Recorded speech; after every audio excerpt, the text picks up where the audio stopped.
વિદ્યાર્થી મિત્રો, આપણે ઓનલાઈન શિક્ષણ 9 અને 11 માટે ચાલુ છે. 10-12 માટે શાળાઓ ખુલ્લી છે, વિદ્યાર્થીઓ અમુક આવે છે, પણ જ્યાં સુધી 9 અને 11ના વિદ્યાર્થીઓને કોઈ આદેશ ન થાય ત્યાં સુધી આપણે ઓનલાઈન શૈક્ષણિક કાર્ય કરવાનું થાય છે.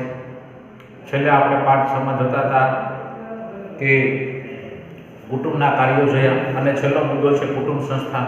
એમાં જે કુટુંબમાં આવેલું પરિવર્તન, કુટુંબ સંસ્થામાં વર્તમાન સમયમાં કેવા કેવા પરિવર્તન આવ્યા છે.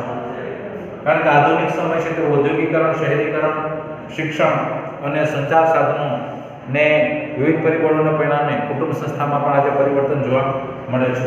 એમાં પહેલી વાત છે તો કે કુટુંબનું કદ નાનું પડતું જાય છે.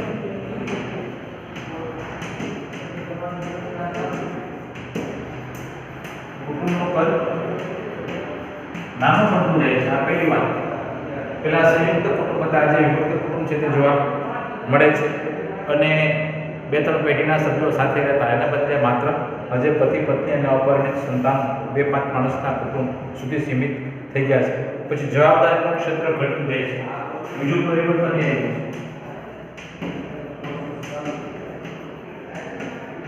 જવાબદારીનું ક્ષેત્ર ઘટતું જાય છે. અમુક વર્ષો પહેલા કુટુંબના સભ્યોની જે જવાબદારી હતી, એકબીજા પ્રત્યેનો સંબંધ જાળવવો, પ્રેમ, ભૂખ, લાગણી, આ બધું છે તે જોવા પડતું નથી. અને આધુનિક પેઢી છે એ દૂરના રક્ત સંબંધીઓ સાથે ઓછા મહત્વના બનતા જાય છે અને સંયુક્ત કુટુંબના સભ્યો પ્રત્યે પોતાની જવાબદારી અને ફરજ આજે અદા કરવી એ મુશ્કેલ બને છે. ત્યાર પછી પતિ પત્ની વચ્ચેના સંબંધોમાં પરિવર્તન આવ્યું છે.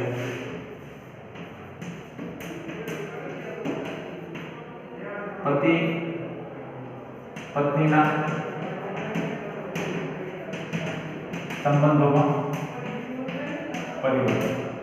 અને ચોથી બાબત છે માતા પિતા અને સંતાનો વચ્ચેના સંબંધોમાં પરિવર્તન.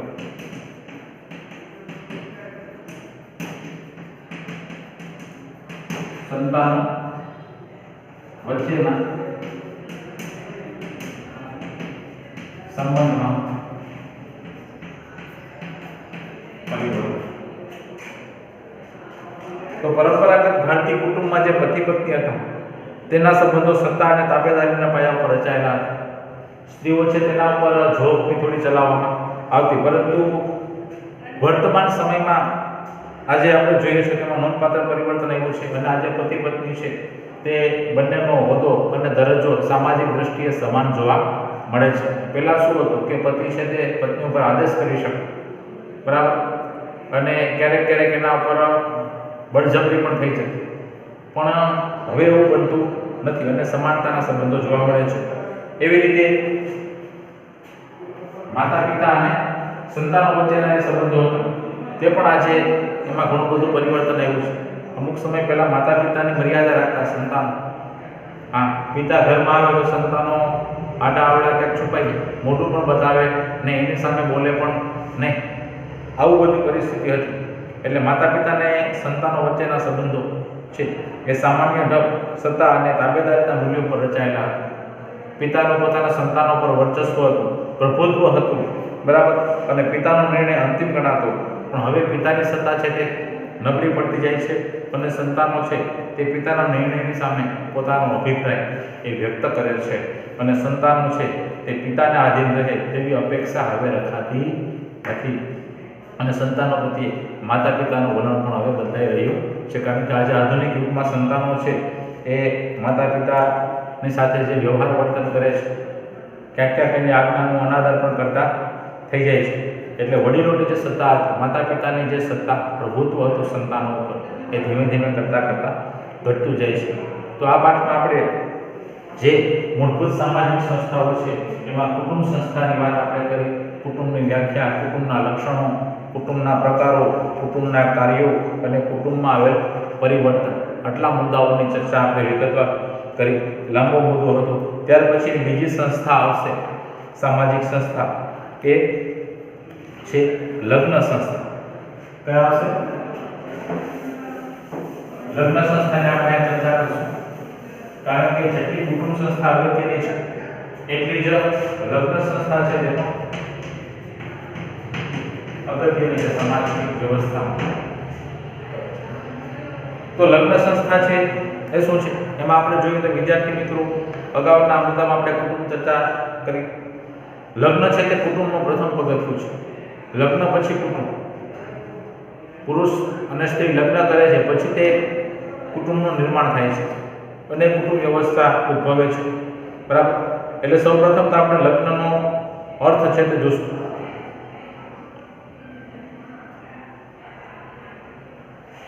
અર્થ લગ્ન કે લગ્ન છે તે શું છે? તો લગ્ન છે તે સ્ત્રી પુરુષ વચ્ચેનો એક વિશિષ્ટ પ્રકારનો સંબંધ છે, જેમાં એના જાતીય સંબંધો છે તે સમાજમાન્ય અને કાયદેસર રીતે માન્ય થયેલ હોય છે. જોન્સન એની વ્યાખ્યા આપે છે કે લગ્નનું આવશ્યક તત્વ એ છે કે તેમાં સ્ત્રી અને પુરુષ એક સ્થાયી સંબંધમાં પ્રવેશીને પોતાનું સામાજિક સ્થાન ગુમાવ્યા વગર બાળકો ઉત્પન્ન કરવાની સામાજિક અનુમતિ મેળવે છે. બરાબર? પહેલી વાત, સ્ત્રી અને પુરુષ બરાબર એક સ્થાયી સંબંધમાં પ્રવેશે છે અને તેના દ્વારા સામાજિક સ્થાન ગુમાવવા વિના પ્રવેશ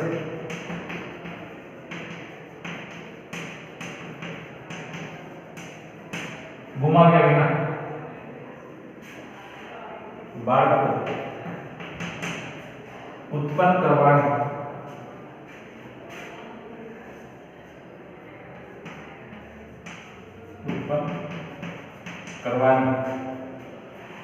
સામાજિક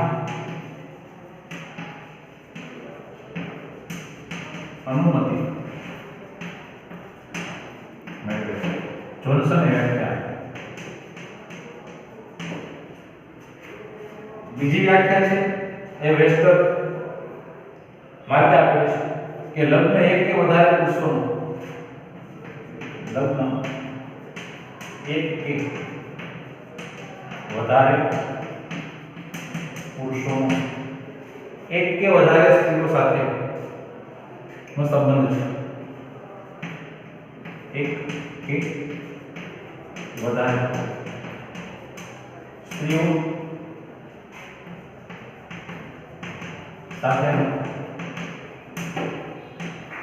સંબંધ છે અને આ સંબંધ એવો છે કે જેમાં સમાજના રિવાજો અને કાયદા દ્વારા કે જેનો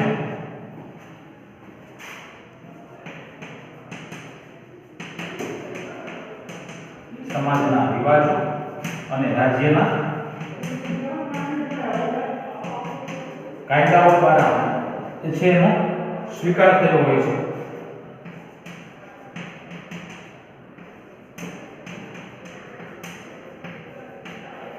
આવી રીતે અને આ પ્રકારના સંબંધોમાં લગ્ન કરનારી વ્યક્તિ જેમાં લગ્ન કરનાર વ્યક્તિ અને થનાર બાળકોના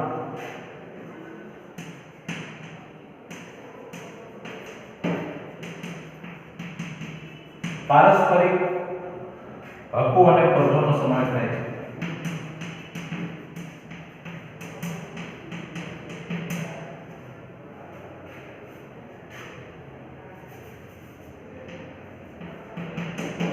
અને ફરજોનો સમાવેશ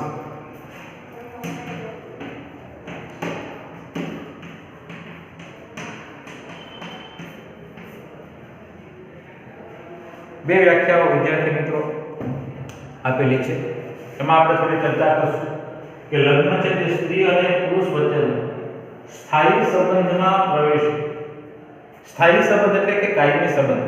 જે સ્ત્રી પુરુષ લગ્ન સંબંધથી જોડાય છે તે આજીવન એનો સંબંધ છે જેને સ્થાયી સંબંધ કહેવાય છે. અને સામાજિક સ્થાન ગુમાવવાનું પોતાનું જે સમાજમાં સ્થાન છે, આદર છે, માન છે, મોભો છે, પ્રતિષ્ઠા છે એ ગુમાવ્યા વિના બાળકો ઉત્પન્ન કરવાની સામાજિક અનુમતિ મેળવે છે. એટલે કે લગ્ન કરનાર સ્ત્રી પુરુષ છે તે પોતે બંને સમાજ એને જાતીય સંબંધ બાંધવાની અનુમતિ આપે છે અને એ જાતીય સંબંધ દ્વારા એ પોતાના બાળકો છે તેને ઉત્પન્ન કરી શકે છે અને પછી કુટુંબ વ્યવસ્થાને સમાજ વ્યવસ્થાને આવી રીતે પેઢી દર પેઢી આગળ ચાલતી હોય છે. જો લગ્ન સંસ્થા ન હોય, કુટુંબ સંસ્થા ન હોય તો સામાજિક વ્યવસ્થા છે તે ટકી શકે નહીં. એટલે સમાજના સભ્યોને એ લગ્ન દ્વારા સમાજને નવા સભ્યો પૂરું પાડવાનું કામ એ લગ્ન સંસ્થા અને કુટુંબ સંસ્થા છે એ કરે છે. બરાબર. એ જોન્સન આપી ત્યાર પછી વેસ્ટરમાર્કની વ્યાખ્યા આપે છે કે લગ્ન એક કે વધારે પુરુષોનો એક કે વધારે સ્ત્રીઓ સાથેનો સંબંધ. એક કે વધારે પુરુષ અને એક કે વધારે સ્ત્રીઓ. આપણને એમ થાય કે એક કે વધારે કેમ? તો અમુક આદિવાસી સમાજો છે અથવા તો અમુક જ્ઞાતિઓ છે તો એમાં બહુપતિત્વ અને બહુપત્નીત્વ લગ્ન છે તે પ્રથા જોવા મળે છે. એને ધ્યાનમાં રાખી અને અહીંયા એક કે વધારે પુરુષોનો એક કે વધારે સ્ત્રીઓ સાથે, જેમાં બહુપતિત્વ પણ આવે અને સ્ત્રી છે તે એક કરતાં વધુ પુરુષો સાથે લગ્ન સંબંધથી જોડાઈ શકે છે અને પુરુષ છે તે પણ એક કરતાં વધુ સ્ત્રી સાથે લગ્ન સંબંધથી જોડાય તો એ બહુપતિત્વ કહેવાય. તો આ સંબંધ એવો છે કે જેનો સમાજના રિવાજ અને કાયદાઓ દ્વારા સ્વીકાર થયેલો છે. સમાજના રિવાજ, જે જ્ઞાતિ, જે ધર્મમાં, જે સમાજમાં જે લગ્નના રિવાજો છે એ રિવાજોને અનુસરીને સ્ત્રી અને પુરુષ લગ્ન સંબંધથી જોડાય છે. બરાબર. આપણે હિન્દુ ધર્મમાં તમે જોશો તો વર પક્ષ અને કન્યા પક્ષના બંને પેલા છે કંકોત્રી, છપાવી, કુટુંબ, કબીલા આ બધું આવે. આપણે જોયું છે હમણાં તો કોવિડની પરિસ્થિતિ હતી એટલે એમાં પાછું કાપ મૂકવામાં આવ્યું. બાકી લગ્ન પ્રસંગ હોય તો ઘણા બધા માણસોને પેલું કરે છે, મિજબાની હોય, કેવડો મોટો જમણવાર હોય, 150, 200 માણસો જાનમાં આવે અને આવી રીતે સમાજને ભેગો કરી અને એ પુરુષ અને સ્ત્રી છે તે લગ્ન સંબંધથી એ જોડે, જેને સમાજ માન્ય સંબંધ કહે છે. અને બીજું રાજ્યના કાયદાઓ, જે સિવિલ મેરેજ થાય છે તેનો કાયદા દ્વારા સ્વીકાર થયેલો હોય છે. આજે પણ આપણે એ કાયદો કહે છે કે સ્ત્રીની ઉંમર 18 વર્ષ અને પુરુષની ઉંમર 21 વર્ષની હોય તો જ એને લગ્નની માન્યતા મળે. તો આ સંબંધો છે લગ્ન સંબંધ, એનો સમાજના રિવાજો અને કાયદા દ્વારા સ્વીકાર થયેલો હોય છે.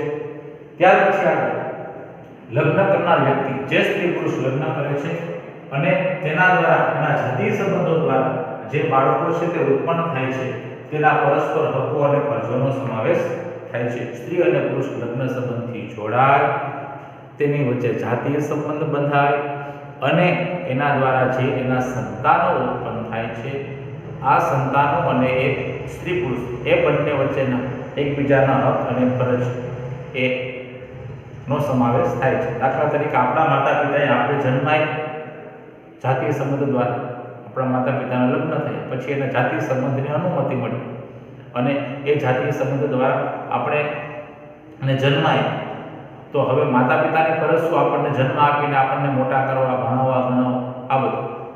એની સાથે બાળકોની ફરજ શું? તો કે આપણે મોટા થાય, નાના હોય ત્યારે તો વાંધો નહીં, પણ જેમ જેમ આપણે મોટા થતા જઈએ એવી રીતે આપણે માતા પિતાની આજ્ઞાનું પાલન કરવાનું અને એને સહકાર અને સાથ આપી અને કુટુંબમાં રહેવાનું. એની ચિંતાનું કારણ કોઈ દિવસ બનવું જોઈએ નહીં. આ બધા એકબીજાના પરસ્પર હક અને ફરજોનો સમાવેશ થાય છે. એટલે આવી રીતે આખું લગ્ન સંસ્થાની બે વ્યાખ્યાઓ આપણે જોઈ, લગ્નની વ્યાખ્યા જોઈ. હવે લગ્નના ઉદ્દેશ્ય જોશું.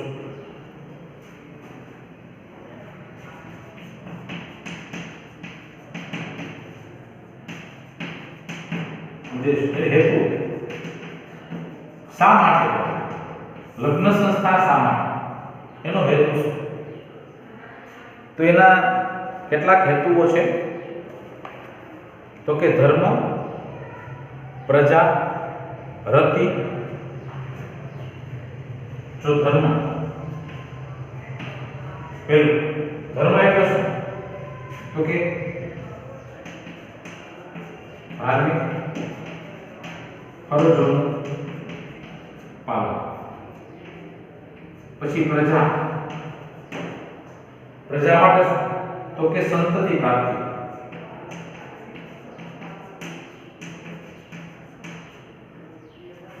પછી રતિ,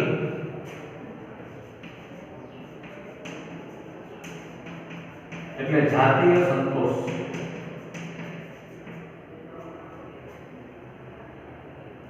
અને ગૃહ નિવાસ.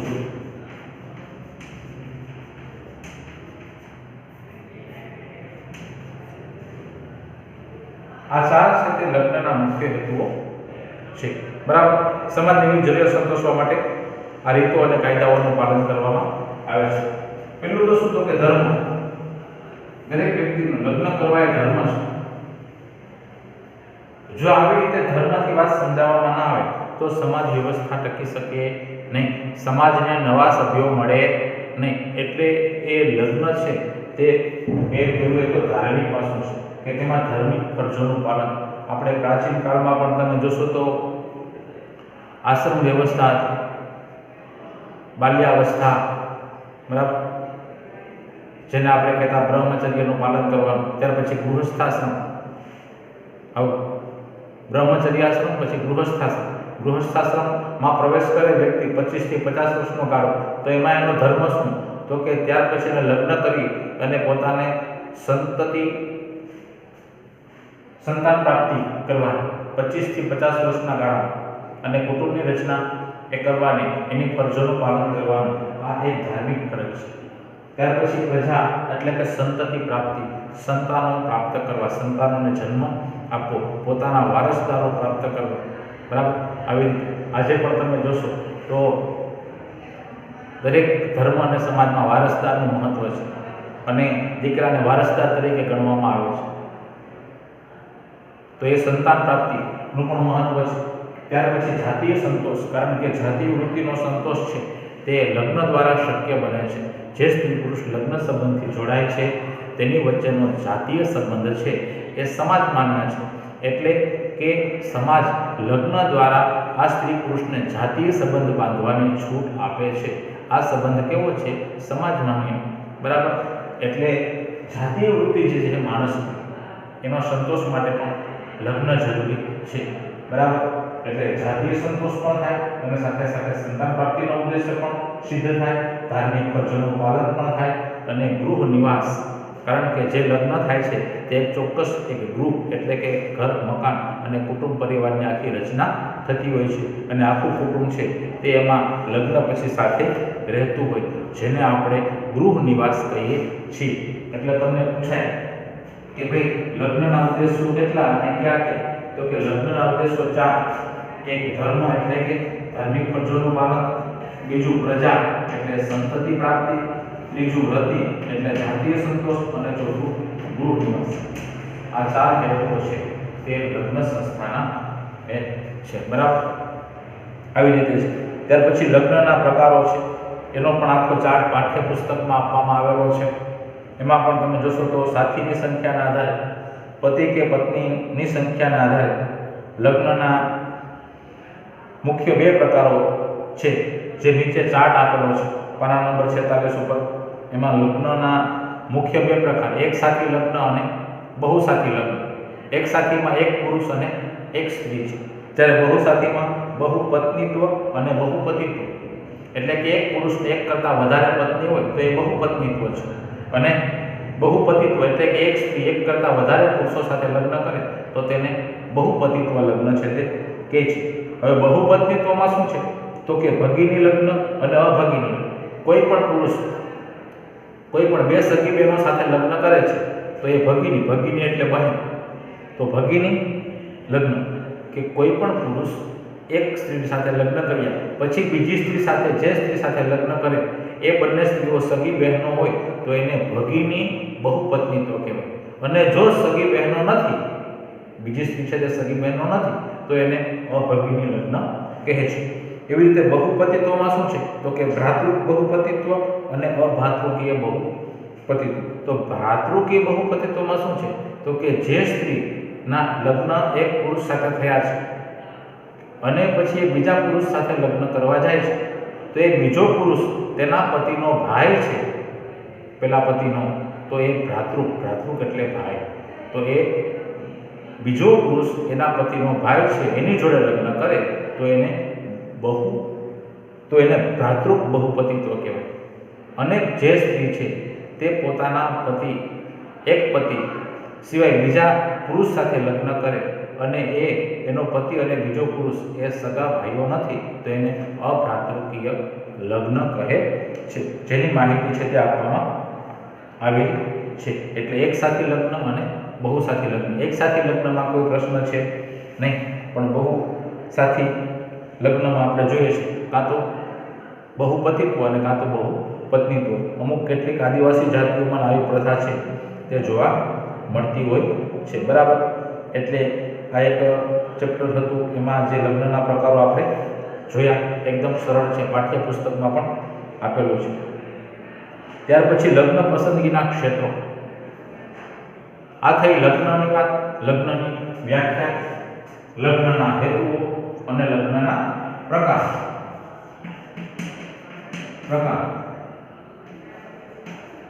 એક સાથી લગ્ન અને બીજું બહુસાથી લગ્ન. આ બહુસાથીમાં પાછું બહુપત્નીત્વ અને અહીંયા બહુપતિ, એક કરતા વધારે અહીંયા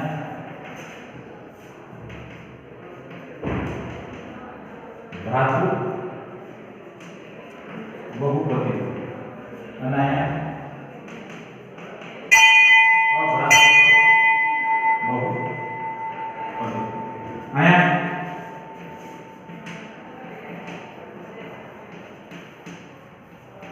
ભગીની બહુપત્ની અને અહીંયા અભગીની બહુપત્ની. આવી રીતે લગ્નના પ્રકારોની આપણે ચર્ચા કરી. નેક્સ્ટ પીરિયડમાં આપણે લગ્ન પસંદગીના ધોરણોની ચર્ચા કરશું. ચાલો, આભાર.